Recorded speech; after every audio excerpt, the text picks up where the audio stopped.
O Globo Comunidade está de volta e agora a gente fala sobre a importância de se alongar para começar o dia bem e evitar dores musculares causadas pelo uso de aparelhos eletrônicos. Continuamos aqui com o Dr. José Carlos, ortopedista, Dr. Geraldo Miranda, fisioterapeuta. E aí eu vou pedir, Dr. Geraldo, por gentileza, que o senhor mostre aí alguns exemplos de alongamentos que a pessoa pode fazer no trabalho mesmo, antes de começar ali a jornada diante do computador, que a maioria usa. Isso.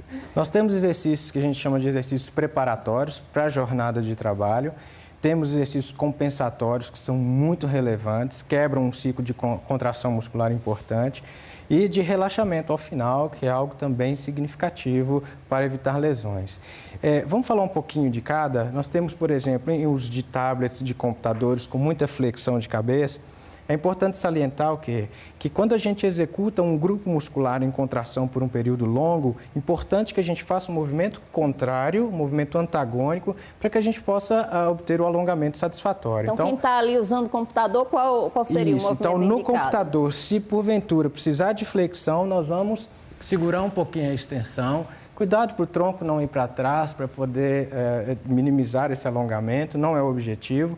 Lembrando que alongamento é algo que pode machucar, não é? Então, fazer o alongamento com intensidade, lento, tranquilo. Nós temos vários tipos de alongamentos. Então, um deles, que é esse alongamento que pode ser utilizado pela população de modo geral, a gente utiliza de maneira lenta, de maneira fracionada, tranquilo.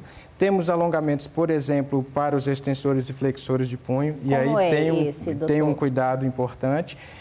Nós que trabalhamos com o computador e muitas vezes não temos o apoio adequado, forçando muito o ombro, então é que se faça alongamento dos flexores e extensores para baixo e não para cima, uma vez que a gente já está utilizando sobrecarga para essa estrutura. Muita gente fazendo isso. Muita gente fazendo isso daqui, e aí a gente orienta que se porventura não tiver um bom apoio ao longo da jornada de trabalho ou em casa, não é? A gente faça esse mesmo alongamento para baixo. Pode-se utilizar, por exemplo, uma mesa para poder apoiar, pode-se utilizar mesmo para baixo os dois membros, realizando alongamentos satisfatórios, ok? Temos um cuidado importante em relação à coluna lombar. Muita gente escorrega um pouquinho o quadril, né? O bumbum para frente, e é importante que a gente faça antiversão, bumbum arrebitadinho, ou alongamentos e movimentos de extensão para trás, tá certo? Isso neutraliza disco, isso evita uma série de lesões da coluna lombar.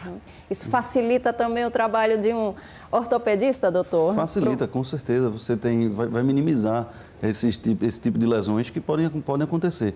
Uma coisa que o Geraldo falou, que é bem importante, quando você vai fazer o alongamento dos membros superiores, nunca esquecer da sua postura, da sua coluna, porque ela é quem vai estar sendo o eixo principal do seu corpo. Então, você não pode sobrecarregar outra parte, levando em consideração apenas o membro superior.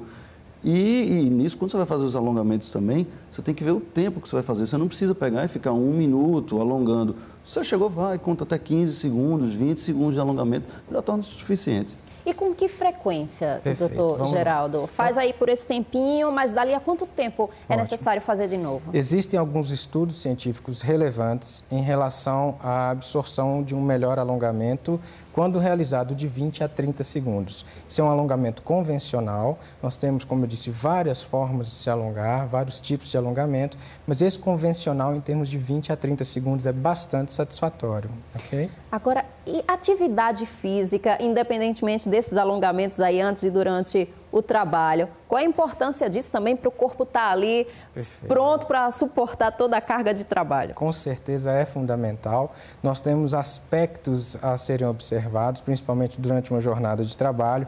Sabemos dos aspectos psicoemocionais que envolvem uma condição de jornada de trabalho, e aí exercícios, principalmente aeróbicos, exercícios anaeróbicos de força, de resistência, são muito bem-vindos para que essa carga seja minimizada, como você mesmo falou.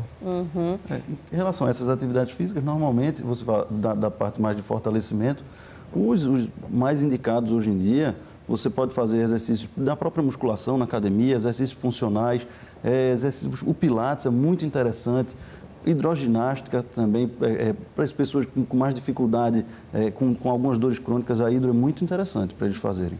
Muita gente reclama de cãibra. Tem relação, doutor Geraldo, com algum tipo de movimento desses ou um alongamento mal feito, digamos assim? Perfeito.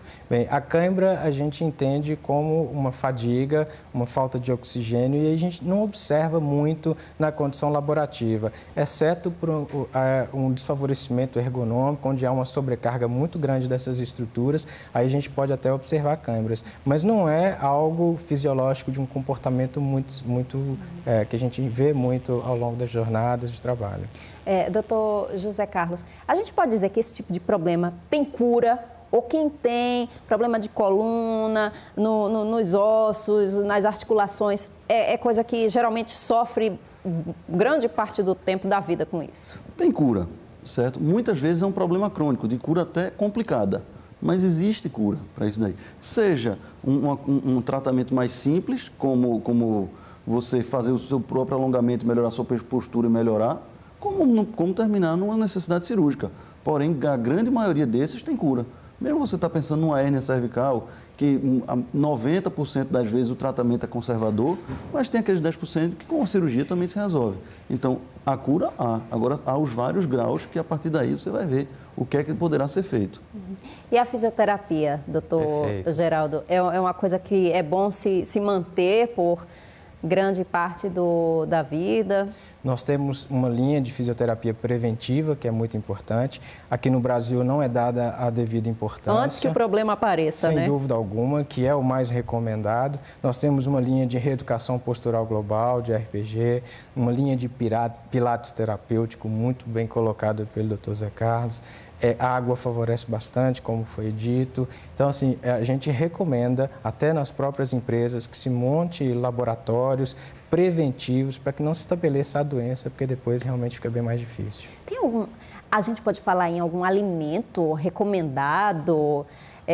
Na época das nossas avós, diziam que o leite era muito bom, né, para esse tipo de problema nos ossos. Sim, isso aí é uma discussão muito ampla, na verdade, mas o objetivo da dieta hoje em dia é você conseguir uma maior quantidade possível de nutrientes para que a pessoa fique bem de saúde como um todo. Não especificamente para essa doença, como uma tendinite, não vai ter nenhuma alimentação específica para isso. Apenas a hidratação, como o Geraldo falou, é super importante. Você sempre está hidratado, que vai minimizar isso daí. Em termos de dieta, não tem nada assim específico para esse tipo de lesão. Lembrando só que músculos gostam de água, discos intervertebrais, Tá então certo. muitas estruturas são realmente necessárias para hidratar. Muito obrigada pela presença dos dois aqui no nosso estúdio. Doutor Geraldo Miranda, fisioterapeuta, doutor José Carlos Cordeiro, ortopedista. E até uma próxima oportunidade. Obrigado a você. Obrigado a vocês. O Globo Comunidade termina aqui. Tenha um excelente dia, uma ótima semana.